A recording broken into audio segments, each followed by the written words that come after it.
செந்தாழ காட்டுக்குள்ள பொங்கல் நாள் வந்தது. சிங்கராஜா முன்னே வந்து மகிழ்ச்சியாக நின்றது. பொங்கல் வைக்க மண்பானை மான் வாங்கி வந்தது. மஞ்சள் வாழை குலைகளை காட்டெருமை தந்தது. நுங்கு விதை பனங்கிழங்கு பன்றி கையில் இருந்தது. செங்கரும்பில் செய்யப்பட்ட கோட்டை உருவானது.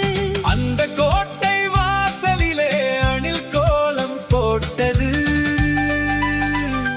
பொங்கல் பானை அடுப்பில் ஏற்றும் அந்த பொழுதிலே அங்கிருந்த எல்லோரும் ஆரவாரம் செய்தனர். ஏற்றிவிட்ட பானையில் அரிசியோடு போட்டிட வெள்ளம் இல்லை என்பதனால் காடு அமைதியானது. அந்த நேரம் அங்கு வந்த சித்தரும்பு கூட்டமும் வெள்ளம் கொண்டு வந்ததால் மகிழ்ச்சி மீண்டும் சூழ்ந்தது. பொங்கல் பொங்கி வழிந்தது.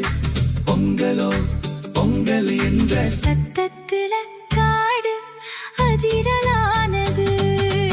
எல்லோரும் கூடி செய்த பொங்கலினை உண்டிட நாமும் அங்கு செல்லலாம். பொங்கல் நாளில் இன்பம் தங்க சேர்ந்து வாழ்த்தும் பாடலாம்.